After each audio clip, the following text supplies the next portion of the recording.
Olá, eu sou Marcelo Renault, aqui no canal Carreira em Detalhes, hoje fazendo mais uma entrevista aqui para a figura ilustre aqui do Gonçalves, né, um astro aí do Botafogo, jogou por vários clubes, foi campeão da Copa América em 97, campeão das Copas das Confederações, foi vice-campeão da Copa do Mundo de 98, e toda uma história aí que justamente a gente vai começar a tratar agora, né. Então, Gonçalves, você começou pelo Olaria, né, você foi do Mirim do Olaria, e você tem a história que geralmente todo zagueiro tem, que começa mais na frente e vai recuando, que é uma coisa comum, né? É verdade, Marcelo. Eu comecei aos 10 anos jogando federado pelo Olaria, numa competição, na verdade era uma competição interna, chamada Brotinhos do Olaria. E nessa época eu jogava de meia. Eu era um meia atacante, eu era assim, um jogador do time que fazia mais gols. Não era um atacante, mas era um meia que chegava muito, fazia gols e tal. Isso com 10, 11, 12 anos. Com 13 anos, eu comecei a fazer teste no Mirim do Olaria. Já passei do 7 contra 7 e passei para o 11 contra 11. E aí eu já comecei a jogar um pouco mais recuado. O treinador na época me colocou de meia, depois me colocou de cabeça de área, de volante. E aí, pelo meu estilo de jogo, eles me apelidaram de Cerezo. Na época o Toninho Cerezo fazia muito sucesso. E eu joguei o meu primeiro campeonato federado com 14 anos de volante. Já no ano seguinte, com 15, o técnico me recuou para a zaga e me colocou de capitão do time. Então assim, na época eu não sei se eu fiquei muito insatisfeito por ter recuado, mas como ele me deu a braçadeira de capitão, ele me deu um incentivo e tal, e eu acabei começando a jogar esse campeonato como zagueiro. E aí nós fomos campeões estaduais, batendo o Fluminense na final. No Fluminense já estava o Alexandre Torres, que era o zagueiro capitão do time. E a partir daí eu fiquei muito empolgado pelo fato de ter sido campeão, né, com o Olaria, uma equipe de menor tradição. Vencemos os grandes, né, Vasco, Flamengo, Botafogo. Vencemos o Fluminense na final. E aí eu decidi que ali era a minha posição, que eu gostava de jogar ali, que tinha que me aprimorar, né, treinar mais para poder melhorar o meu rendimento como zagueiro. E assim foi.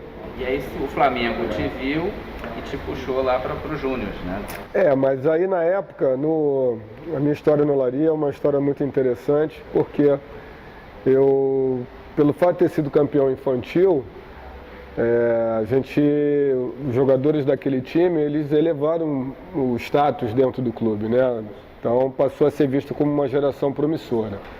Depois eu fiz o primeiro ano de juvenil, com 16 anos, tive que aguardar, porque quando você subia para a categoria em cima, você tinha que aguardar um pouco, porque já existiam os jogadores já mais velhos, um ano que era a preferência para jogar. E aí eu tive que esperar um pouquinho. Não joguei muito. No ano seguinte, eu passei a ser titular do time, né, mas já com 17 anos. E aconteceu algo interessante na minha carreira, porque eu também era sócio do Olaria e tinha o hábito de sábado e domingo frequentar a piscina do clube, né, as dependências sociais. Eu ia no bailezinho na matinê do clube. E eu tinha esse convívio. Além de treinar de segunda a sexta e jogar sábado, e domingo eu ia para a piscina. E aí veio um período de férias de final do ano. E as férias da categoria de base, ela começava em dezembro e ia até março, porque era igual o período escolar, certo? Então eu tinha 3 meses de férias, tanto o período da escola e também dos treinamentos na base do Olaria. E aí quando chegou janeiro, a equipe de profissional, ela se reapresentou e começou a fazer a pré-temporada no campo principal lá no estádio da Rua Bariri. E um belo sábado eu fui para a piscina junto com a minha irmã, com os amigos, e estava lá na piscina, 10 da manhã, e de repente me chamaram. E falaram: Gonçalves, eu sou o supervisor, foi o supervisor da equipe profissional na época, me chamou e falou: olha só, a gente está precisando de um jogador para completar o coletivo do profissional, que vai começar agora às 10h30. você pode treinar com a gente? Eu falei, é claro, então vem, me acompanha que lá nós vamos te dar o material todo e tal. Que número que você calça? Eu falei, não trouxe chuteira? Não, a gente arruma chuteira, arruma tudo. Aí eu fui lá completar esse coletivo do profissional, isso num sábado. O treinador gostou muito e falou, você pode vir em segunda-feira? Porque na época os zagueiros tinham 2 machucados e tal, iria... Aí eu falei, tá bom. Aí ele pode achar que eu vou comunicar ao supervisor também dos juniores que você vai estar treinando com a gente, porque eu sei que vocês estão de férias, mas você vai estar treinando com a gente. Tá bom. E aí eu comecei a treinar, os zagueiros não se recuperaram, veio a competição do profissional e eu fui titular com 17 anos do Olaria nessa competição que antecedia o campeonato estadual, era tipo uma seletiva. Jogava Olaria, Volta Redonda, Portuguesa, Bom Sucesso, e eu joguei de titular e depois veio o campeonato estadual. E eu joguei alguns jogos no estadual e fiquei outros jogos no banco, contra o Vasco, contra o Flamengo. Então aquilo ali, naquela época os clubes grandes monitoravam os jogadores dos clubes pequenos para poder contratar. E o fato de eu estar com 17 anos e ter jogado no profissional do Olaria despertou o interesse do Flamengo.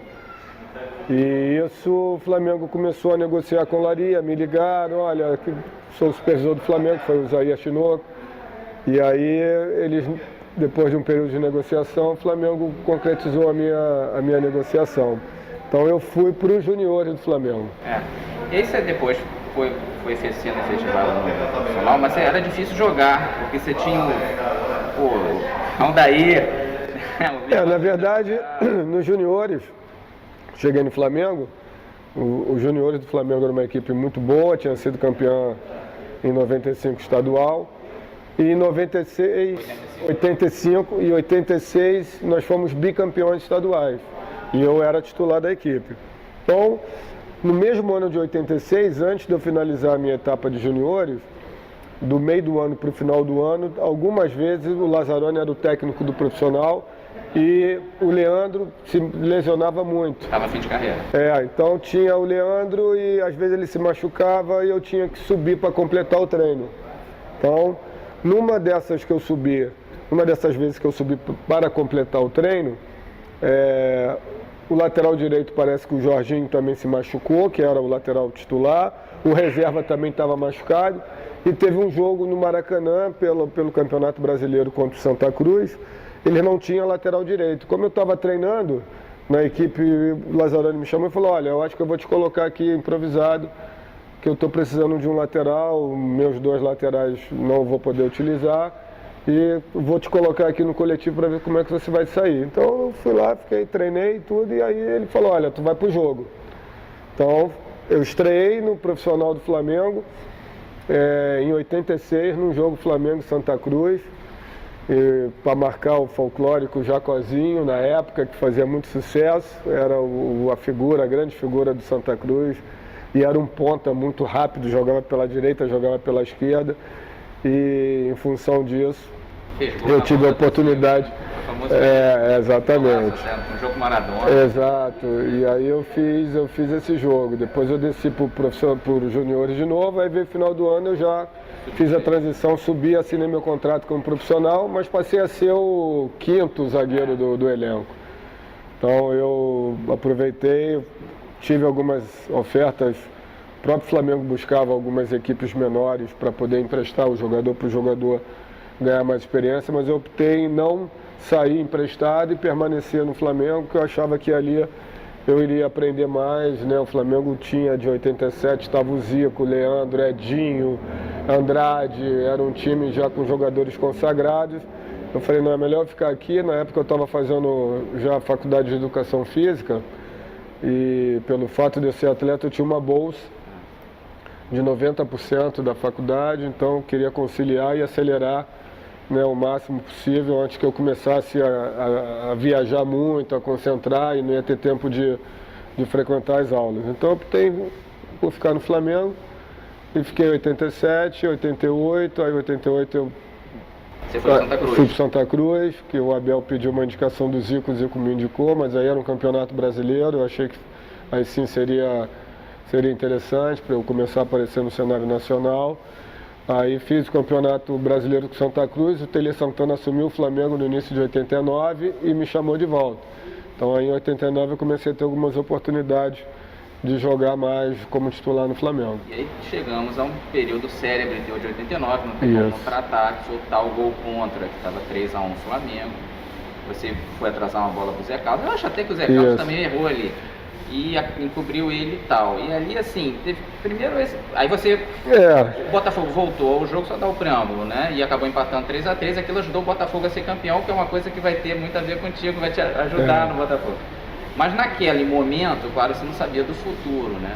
E eu me lembro que até o Zico te puxou a orelha, disse, zagueiro não pode recuar por cima, né? O goleiro não sabe jogar com o pé. Exatamente. E eu fiquei pensando assim, a chance disso afundar a carreira de muita gente é grande. Você deve ter sido forte ali para resistir àquela pressão, né? Na verdade, aquilo... Ninguém quer começar uma carreira e faz um zagueiro fazendo um gol contra, né? Então, num clássico. De fato, aquilo mexeu um pouco comigo, mas como eu era muito jovem, eu tinha o sonho de seguir em frente e tal, e graças a Deus eu não te abateu? Me deixei abater por aquele erro, né? E sabia que eu estava no Flamengo e eu tinha o sonho de ter o meu nome também, de ser ovacionado no Maracanã, aquela coisa toda que todo jogador jovem sonha, né?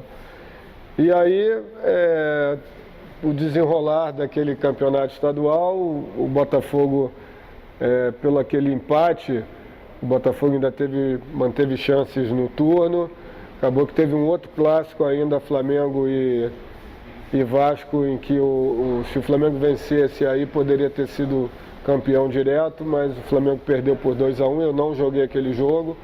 Mas assim, o que é interessante, o que foi legal na minha carreira é que logo após aquele erro do gol contra, que foi num clássico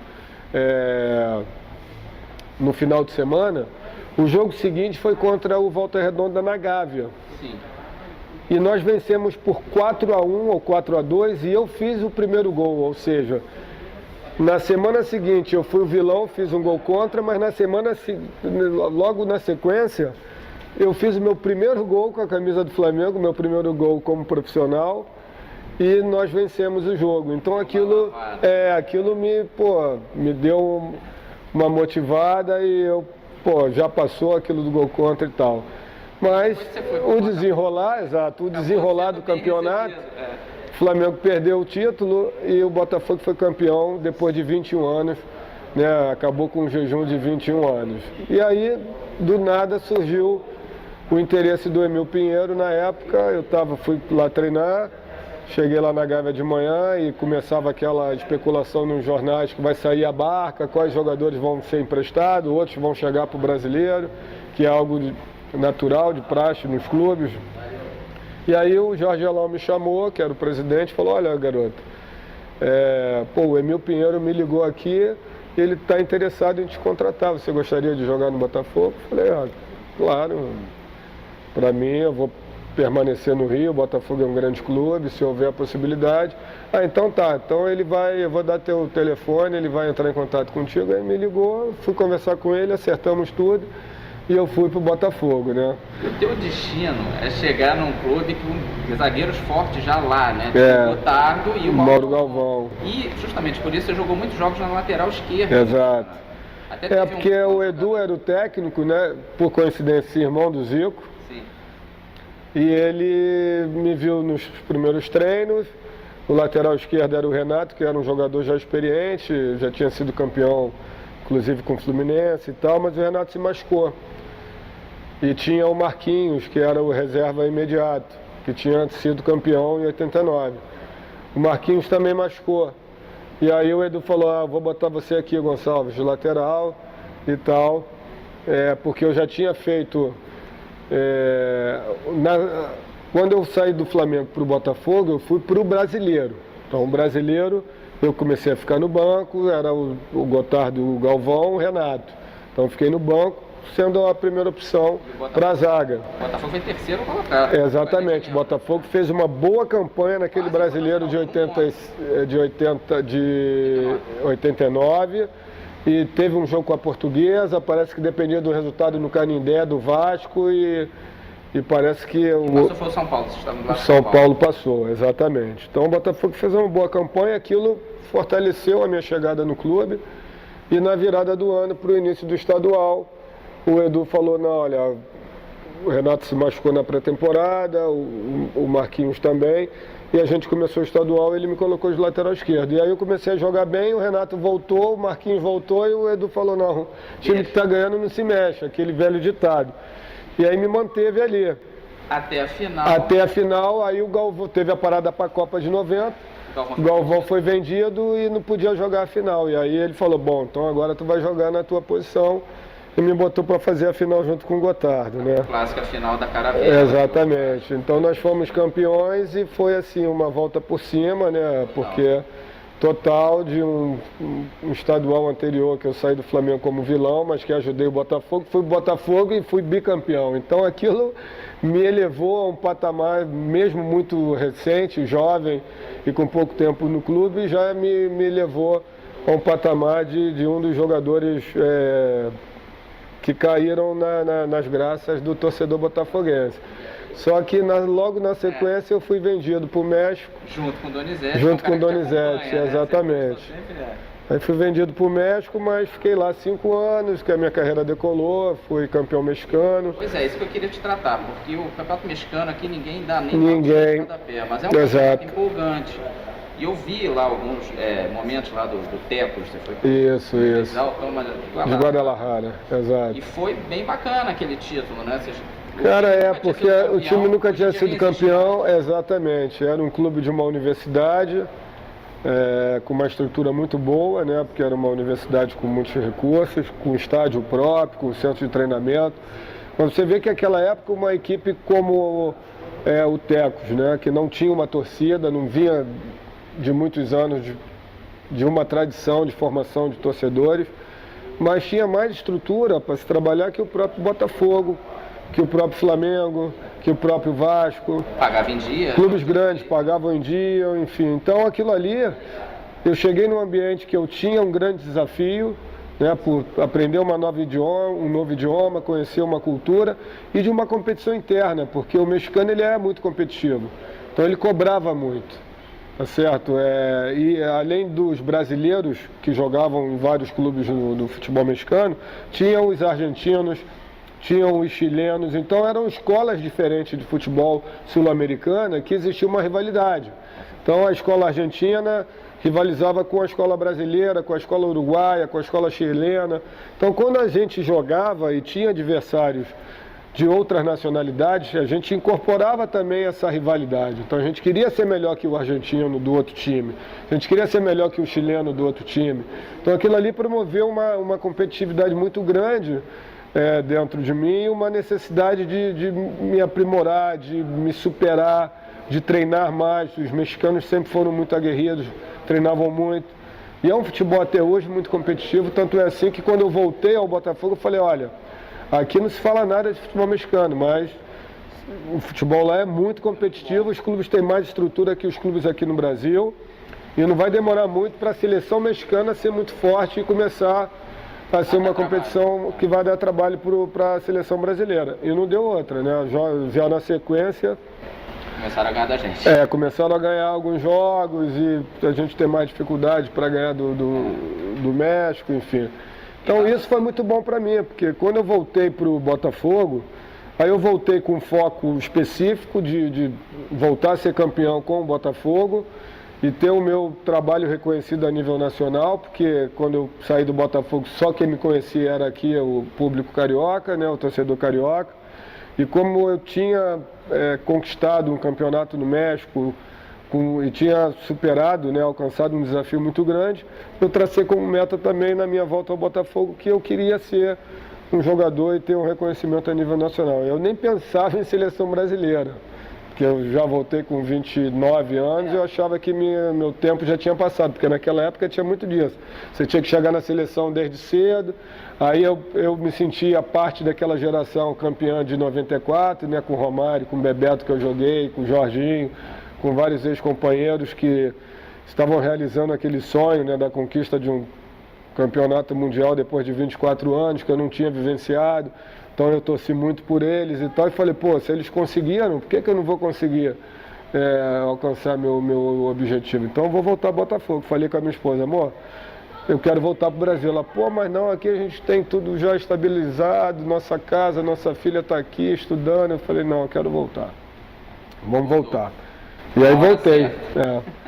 Voltei e cheguei no Botafogo com muita desconfiança, né? Apesar da torcedor botafoguense se lembrar, pô, Gonçalves e Donizete foram campeões e toda aquela história, um cara ter a simpatia do torcedor, mas para a imprensa nacional, eles quando viram o time do Botafogo, o Botafogo com esse time aí não vai chegar a lugar nenhum, pô. Trouxe o Gonçalves, que não era conhecido nacionalmente, o Donizete, enfim. E a gente montou um time muito competitivo e no final de 5 meses conquistamos aquele título brasileiro que ficou marcado para a história do clube. Então, a partir daí sim, eu falei, pô, legal, alcancei mais uma meta e agora a minha meta vai ser... Aí começaram a falar, pô, aqui na imprensa carioca, pô, o Gonçalves está jogando muito, merece uma vaga na seleção. Aí eu falei, pô, será? Vou fazer 30 anos. Mas aí o Aldair também tinha 30, tinha outros jogadores da minha época que estavam na seleção. Eu falei, pode ser possível. O Aldair podia ter 30, mas ele vinha sendo convocado desde antes. É raríssimo um cara começar a ser convocado aos 30 e ter continuidade. Porque quando, às vezes assim, 1 ou 2 jogos de homenagem pro cara e tal, você seguiu. E você começou a ser convocado em 96, que até foi um ano não tão bom pro Botafogo, foi campeão do Metropolitano, que foi um pré-estadual. Um pré-estadual, mas depois a gente... exatamente, mas a gente fez um campeonato brasileiro que não foi bom, a Libertadores também, a gente passou da primeira fase. Pegou o Grêmio. Pegamos o Grêmio e aí saímos, porque o Grêmio estava com uma equipe melhor, o Grêmio tinha mais investimento, era o atual campeão. E nós, o Donizete saiu, o Sérgio Manuel saiu, nós enfraquecemos o nosso time, né, na verdade, tivemos que montar um time novo em 96, então o início do ano foi muito bom, porque a torcida ficou empolgada, porque brasileiro e logo na sequência, primeiro campeonato campeão, que foi a Taça Cidade Maravilhosa, aí veio o estadual, nós não conseguimos vencer, porque aí o Flamengo investiu, montou também um time forte e acabou sendo campeão. Então, assim, a partir daí, cara, chegando na seleção brasileira, eu falei, pô, agora eu vou com tudo, eu vou focar, vou me dedicar, porque minha meta é a Copa do Mundo. Eu não posso deixar passar essa oportunidade. Já que eu cheguei com 30, eu tenho que estender a minha carreira. E aí eu passei a treinar muito, passei a me informar muito, adquirindo conhecimentos para suplemento e tal. Eu me lembro que foi a fase que começaram a ser comercializados os suplementos no futebol. A maioria dos jogadores, o médico dava, todo mundo botava na boca, o médico virava, os caras jogavam fora. E eu falava, eu não vou fazer isso não, doutor Joaquim da Mata, me dá e tudo. Comecei a tomar tudo e tal, e treinava.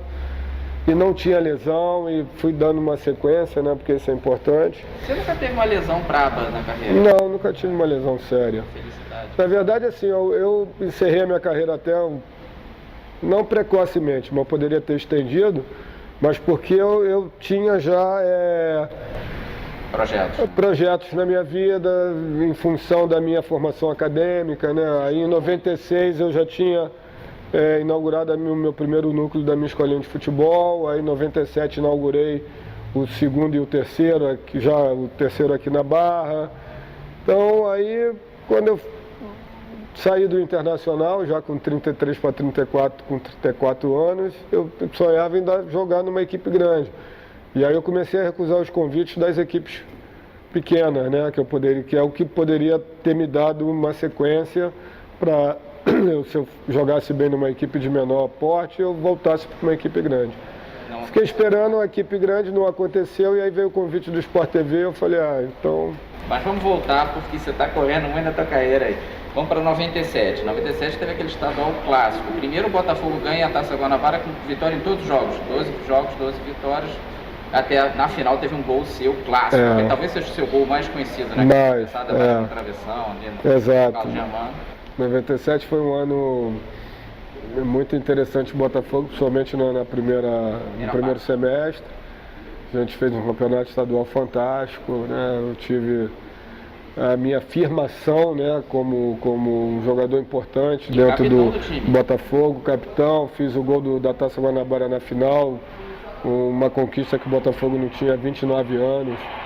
Então aquilo foi bem legal. Depois do estadual, quer dizer, não antes do final do estadual, teve a pausa para a Copa América, que eu joguei como titular e fui campeão como titular, né, jogando. Foi uma afirmação minha dentro da seleção brasileira.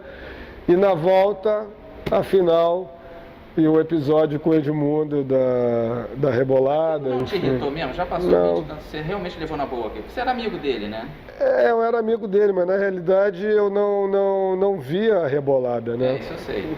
Eu achei que quando ele botou a mão assim, ele estava cansado. Só fui ver. Foi sutil. Porque eu estava olhando para a bola, não estava muito focado no jogo. Depois eu vi, mas tomei aquilo e levei para o grupo como uma motivação a mais. Porque o Vasco estava com um grande time. E o Botafogo estava caindo? O Botafogo estava caindo porque nós tínhamos jogadores já com mais experiência, então fisicamente a gente estava já num declínio, digamos assim, e o Vasco com a garotada, com o Pedrinho, com Ramon, com o Felipe, o Edmundo, o Juninho Pernambucano, um time mais jovem com muita qualidade. Tanto é que na sequência o Vasco foi campeão brasileiro, depois foi da Libertadores. E aquilo foi, eu costumo dizer e falo sempre, né, para o Edmundo, que aquela provocação dele foi o gás que faltava para a gente conquistar aquele título. Porque se não fosse aquilo, talvez o Vasco pudesse ter vencido o segundo jogo, um terceiro jogo, porque eles tinham uma equipe muito boa. E aí vocês se vingaram cada vez. Exatamente, com a torcida, né? Isso foi bem legal, né? Então vamos voltar um pouquinho aqui na Copa América. Eu acho que no Brasil, erradamente, não se dá devido valor à Copa América, e não à toa a gente tem menos título que a Argentina e o Uruguai. Por muito tempo se jogava com o time B e tal, e não se dava importância. Eu acho que a Copa América é muito importante, e aquela foi a primeira Copa América que a gente jogou fora de casa. Ainda foi na Bolívia, na altitude. E você realmente jogou todos os jogos, porque na seleção, em geral, você ficava na reserva, porque a concorrência era enorme. Mas nessa não, você jogou não todos os jogos, porque você não jogou contra o México, que foi o Célio Silva ali. Na verdade eu não joguei o primeiro jogo contra o México. Foi a segunda competição? Não joguei 2 jogos, porque a zaga titular era a zaga campeã mundial. Aldair e Márcio Santos. E eu e o Célio Silva éramos os 2 zagueiros suplentes. Mas eu estava numa fase boa e nos treinos a Galo via que eu estava merecendo uma oportunidade.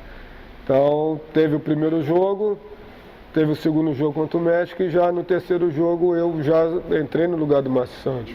E fiquei até o final. E como é que foi a final com a Bolívia, que para mim é um dos grandes jogos épicos, pouca gente lembra desse jogo, mas o Brasil tomou 3 bolas na trave, uma pressão enorme e muito trabalho para você, claro, né? O Cristal caindo ali, tentando cair na tua escola, é complicado. A experiência no México te ajudou nesse jogo da altitude? Me ajudou, porque no México eu estava acostumado a jogar em algumas cidades com altitude. Sim. Sabia que a bola tinha uma velocidade maior, enfim, nos primeiros 20 minutos dava aquele abafa e tal. Então eu dosei bem. E o time, alguns jogadores sentiram, passaram mal antes do jogo, no intervalo do jogo, mas eu estava bem condicionado porque eu já tinha um lastro físico e uma capacidade aeróbica para suportar bem aquela pressão, aquele problema da altitude, exatamente. Então nossa equipe tecnicamente era muito melhor, né? A Bolívia podia igualar na correria, no aspecto físico. Então a gente conseguiu conter o ímpeto inicial dos bolivianos e depois a qualidade dos nossos jogadores fez a diferença, né? Nós fizemos 3 gols, poderíamos ter feito 4 e vencemos bem o jogo, conquistamos uma competição que foi inédita, né? Pela primeira vez fora do Brasil, e aquilo me deu ainda mais moral para que pudesse dar sequência e tivesse a chance de jogar uma Copa do Mundo. E aí teve a Copa das Confederações, você jogou pouquinho ali. Ali eu não joguei. Ficou 20 minutos só. Exatamente, eu já não joguei. E Mas no ano seguinte, quando virou o ano, eu já fui titular na Golden Cup, na Copa Ouro, que foi nos Estados Unidos. E na verdade, quer dizer, quando você tem ainda 1 ano ou 6 meses para a Copa do Mundo, você nunca pode dizer, não, eu já sou o titular que vou jogar a Copa. Porque as coisas podem mudar, você pode melhorar teu rendimento, pode baixar teu rendimento, pode... exatamente. Mas eu tinha certeza que eu ia estar dentro daquele grupo, né? Se eu ia ser titular ou não, ia depender do momento. Exato. E acabou que durante a Copa, né, o Júnior Baiano estava no momento no clube melhor, e o Aldair, era absoluto, e a minha esperança era ter a chance de jogar, né, de poder... O que aconteceu? O que aconteceu, né? Contra a Noruega. Eu joguei contra a Noruega e depois entrei no segundo tempo contra o Chile. A Noruega, até bom lembrar, muita gente acha que o Brasil jogou um mistão nesse jogo. Não, foi só você que entrou. Foi só eu. Ele quis poupar o Aldair que estava com amarelo, até o Júnior Baiano estava com amarelo também, mas ele arriscou ali. Ele não botou o mistão, até teve a derrota e tal, mas não foi um tiro ali, que é por os lances. E aí depois você também entrou no finzinho do jogo com o Chile. Com o Chile. Uns 20 minutos. Exatamente. Pra dar uma reforçada ali e tal. Entrei no lugar do Aldair. É uma realização de um sonho, né? Assim, sem dúvida. Ter jogado mesmo. Jogar uma Copa do Mundo é o ápice da carreira de qualquer jogador de futebol. E a experiência é uma experiência bacana, né? Por tudo que representa, né? Tudo que movimenta, que mexe com o país, né? Que mexe com a economia do país, mexe com a emoção do povo, de todo um povo, todo mundo lembra. Então, uma Copa do Mundo marca muito. E principalmente como foi, né? E a gente, infelizmente, aconteceu o problema com o Ronaldo antes do jogo. Talvez, se não tivesse acontecido esse problema, nós pudéssemos ter... Acho que era um jogo bem duro. Pudéssemos ter conquistado aquela Copa do Mundo. Ia ser um jogo difícil, porque eles tinham um time bom. Estava em casa. Estava em casa, enfim, a motivação deles era muito grande. Mas foi ótimo, foi uma Copa que ficou marcada, a Copa do século XX, né? Uma campeã inédita, numa cidade, num país incrível e muito bacana. E alguém já te parabenizou por ter sido vice-campeão mundial? Porque aqui no Brasil é uma draga isso, né, cara? Eu costumo dizer que qualquer país europeu, esses vice-campeões mundiais, eles seriam celebrados por toda a história, né? Por o tempo todo. Mas aqui no Brasil, infelizmente, ninguém lembra. Ano passado, foram 20 anos daquela... Digamos, ninguém comemorou nada, ninguém lembrou, ninguém fez uma menção, uma homenagem, nada, enfim. Se fosse qualquer outro país europeu, esses jogadores certamente teriam comemorado, teriam realizado algum evento comemorativo para lembrar aquele fato, né? Porque não deixa de ser um fato da história você jogar uma final de Copa do Mundo. Aí o Brasil jogou bem e perdeu porque tem um só, cara. Tava no dia que tudo deu errado, o lance do Ronaldo foi exato. Naquele momento ali, sem nenhum tempo de reação.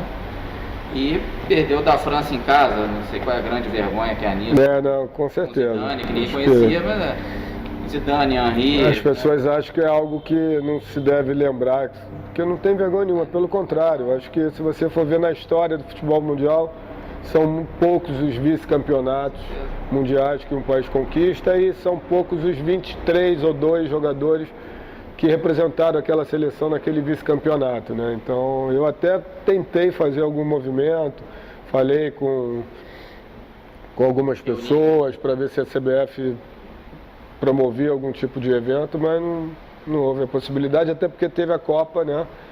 Também foi um ano de Copa e todas as atenções foram voltadas para a Copa do Mundo. Eles poderiam ter feito, né? Olha, vamos levar os jogadores, vamos homenageá-los aí pelos 20 anos, né, de lembrança aí daquele vice-campeonato e tal, mas não... A gente acabou pulando, em 97, teve um episódio interessante que foi a final do Mundial Interclubes do Cruzeiro, que você foi contratado para aquele jogo, junto com o Donizete, um cara que sempre te acompanha, né, o Bebeto também. E isso foi muito criticado na época, até reconheço também, critiquei assim, como torcedor. Mas hoje em dia eu entendo mais a posição do Cruzeiro ali. Eu acho que eles tinham perdido jogadores porque tinha aquele problema da Libertadores acabar em julho, agosto e ter aqueles meses até o Mundial. O Cruzeiro quase foi rebaixado. perdeu alguns jogadores importantes, eles precisavam rearmar o time, né? E o Grêmio fez isso em 83, contratando o Mário Sérgio e o Paulo César Caju. Só como ganhou, o povo, todo mundo achou muito legal. E eu acho que como o Cruzeiro não ganhou contra o Borussia Dortmund, ficou uma certa carga negativa, né? Na realidade, eu acho que eu, assim, depois dos conhecimentos que eu adquiri em relação à gestão no futebol, eu acho que houve um erro nesse planejamento, né, estratégico, digamos assim, porque quando eu recebi o convite, eu imaginei que eu fosse jogar com o Wilson Gotardo, que foi o capitão da Libertadores. Então, como era um jogo só, você tem que diminuir a margem de erro. Então, se você coloca uma equipe mais experiente, com jogadores já acostumados a finais, que tem, né, uma maturidade maior, você consegue diminuir essa margem de erro. Não significa que você tenha maior chance de vencer, ou que é uma estratégia que você possa afirmar que é 100% segura.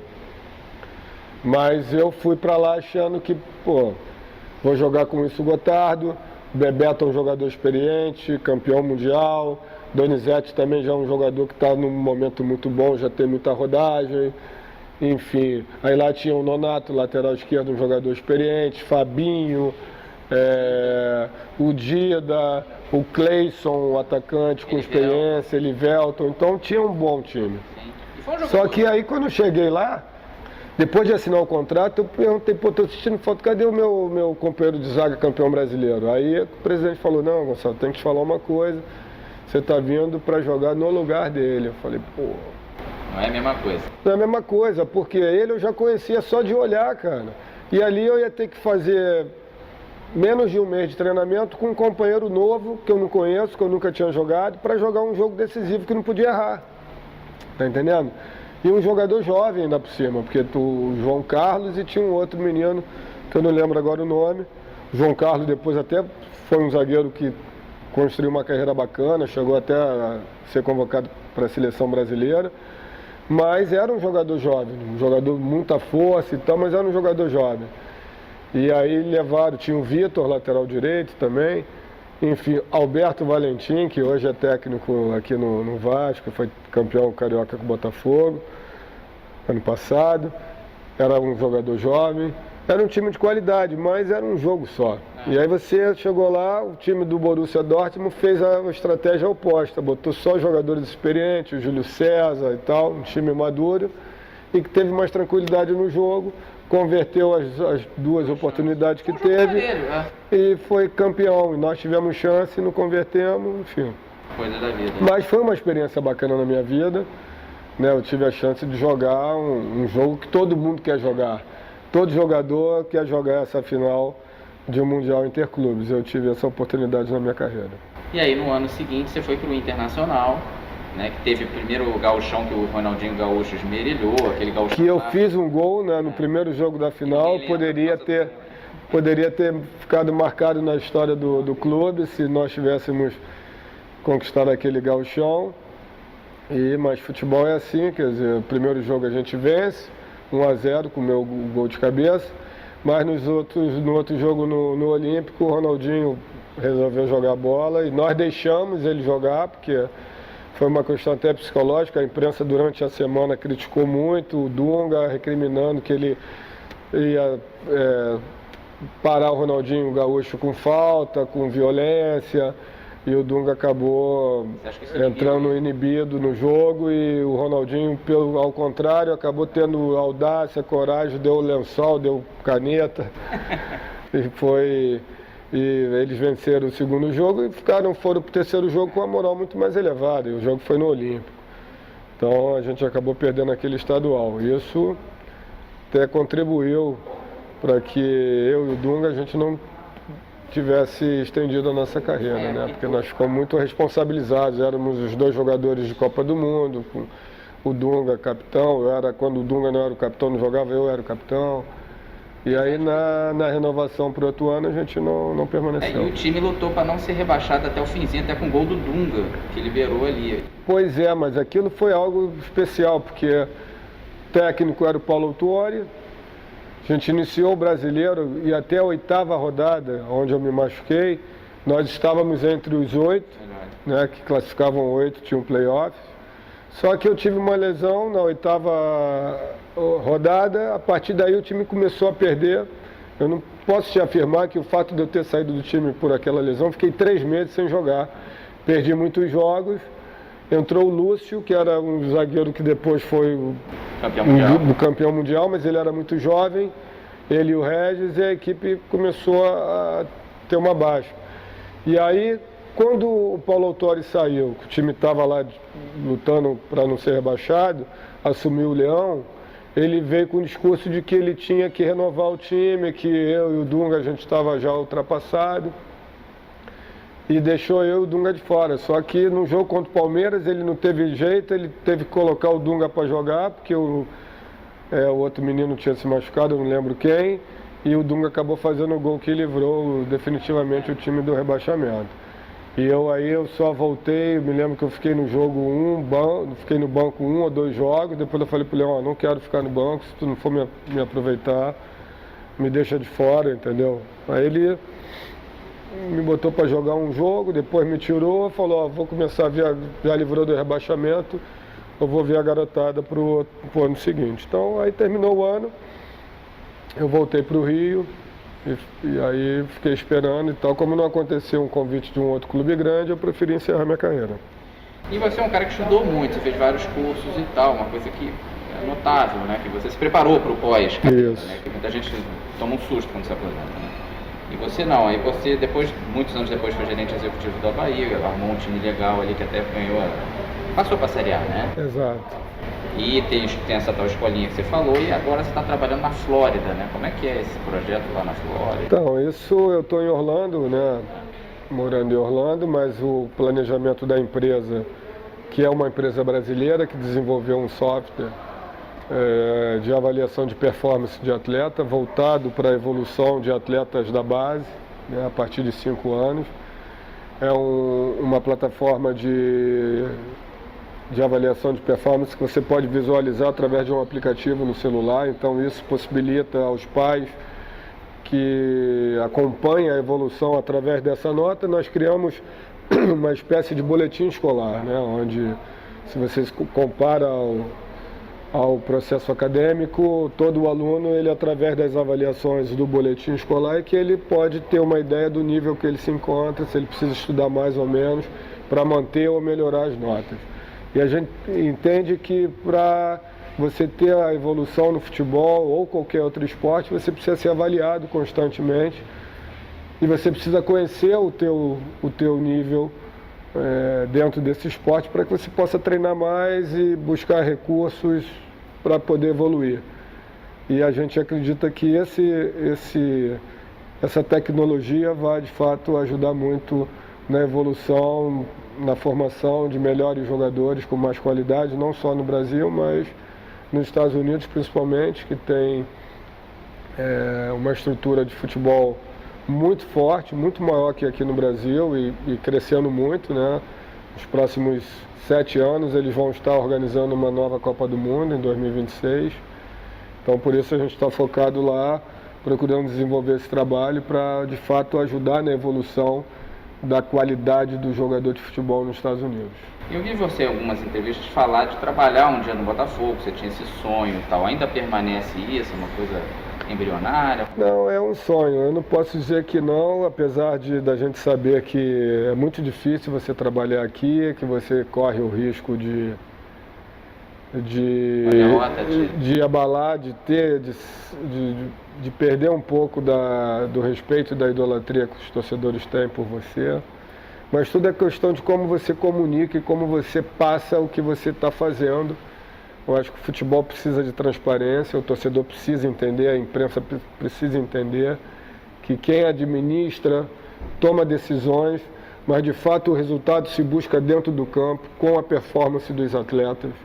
E isso não passa pela administração, pela gestão, passa pelo trabalho, pelo foco, pela qualidade dos jogadores, né, por essa evolução que os jogadores têm que ter, montagem do elenco, do time, enfim. Então isso é uma cultura difícil da gente mudar aqui no Brasil, porque o torcedor relaciona o trabalho por trás, né, do backstage com o que se apresenta dentro do campo, né? É algo difícil do torcedor entender e a própria imprensa, mas não tem nada a ver, quer dizer, eu fui campeão brasileiro, se fosse comparar na época os times de 95, talvez a imprensa e o próprio torcedor não acreditasse não ser um time com jogadores com mais nomes, mas a torcida podia criticar os dirigentes, pô, vocês não montaram um time, vocês não sabem nada de futebol porque não montaram um time com jogadores. Mas aí, para montar um time com muitos jogadores de qualidade, você precisa ter dinheiro.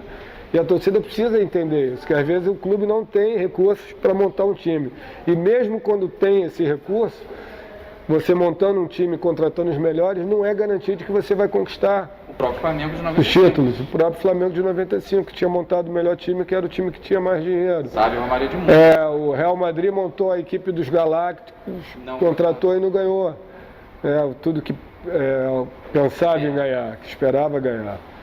Então é isso que o torcedor precisa entender. Então acho que se um dia eu tiver a oportunidade de eu trabalhar no Botafogo, exercendo o meu currículo, né, a minha expertise, eu tenho que comunicar de uma forma clara para o torcedor qual é o meu trabalho. E não é o meu trabalho que influencia diretamente o resultado dentro de campo. Entendeu? Então isso não tem a ver com o que eu fiz no passado como jogador. São duas coisas diferentes. Então a gestão a gente faz para dar a melhor condição de trabalho para os atletas e estrutura, mas quem ganha os jogos são os jogadores. Assim. Então a torcida quer culpar o presidente do time, o diretor do time. Não tem, os caras fazem a administração. Quem joga são os jogadores. O Botafogo só foi campeão brasileiro porque nós, jogadores, decidimos, acreditamos e nos superamos. Com salário atrasado. Salário atrasado, tá aí. Salário era atrasado, não tinha estrutura, Caio Martins, o estádio velho, não tinha CT, técnico desconhecido, ninguém conhecia o trabalho. Mas nós acreditamos, né? E por isso... Foi o título da tua vida, né? Foi o título que mudou a minha vida. O nome é Gonçalo 95, né? Exato. Foi a conquista que mudou a minha vida. Poderia ter sido campeão 10 vezes no futebol mexicano. Não iria mudar a minha vida, né? Ia ser ídolo lá. Ia ser ídolo lá, mas não ia chegar na seleção brasileira, não ia jogar uma Copa do Mundo, não ia ter esse reconhecimento que eu tenho hoje no mundo inteiro.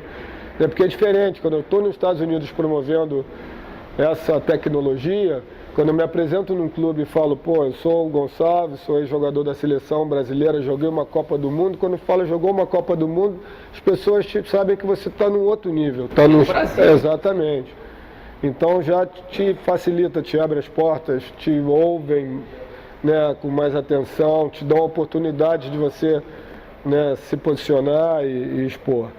Então isso eu agradeço aquele título de 95, porque se não fosse aquele título... Numa das finais mais emocionantes da história, com aquele 1x1, os dois jogos, mas o 1x1 lá no Pacaembu, foi uma loucura.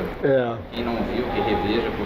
Porque foi uma final entre Botafogo e Santos, os dois clubes da década de 60, os clubes de maior repercussão, de maior história no futebol. Eu diria que Botafogo e Santos, pelo passado, né, pelos jogadores que passaram por esses dois clubes, por tudo que eles construíram, acho que até hoje são as duas equipes mais históricas do futebol brasileiro. Não as que mais conquistaram títulos, né, hoje em dia, mas são as duas equipes mais históricas, digamos assim, por um passado, por um passado vencedor de ter cedido o Botafogo, o clube que mais cedeu jogadores para a seleção brasileira, enfim. Acho que o futebol evolui, hoje o mundo é outro, mas essa tradição acho que vai permanecer. Independente de conquistar título ou não, essa tradição ela vai permanecer. Estava até armando o esquema aqui, um rapaz veio falar contigo. Acho que esse carinho permanece, né? 20 e tantos anos depois, ainda muita gente... Não, e é legal, né? Eu estou fora do Brasil há 1 ano e meio e sou reconhecido lá em Orlando, né? Orlando é uma cidade muito especial, por isso eu escolhi morar lá, porque tem a coisa da Disney e de receber muitos visitantes. Então, às vezes, eu estou enrolando no supermercado e tem um brasileiro que está lá de férias, aproveitando os parques da Disney, do Nordeste, de uma cidade que sempre sonha, pô, Gonçalves, caramba, eu sonhava em te conhecer, sou botafoguense e tal, jamais fui ao Rio e, pô, tô te conhecendo aqui. Eu falo, pô, que isso, muito legal isso. Gratidão, né, total, porque isso é bacana. Então, Gonçalo, te agradecer demais Tá aqui, bom. cara. Muito obrigado. Obrigado você aí pela oportunidade de a gente poder passar um pouco da minha história, né, para o público que vai estar podendo assistir o teu canal. Desejo muita sorte ao teu canal e que você tenha muito sucesso também. Muito obrigado, um grande abraço aí, até a próxima entrevista.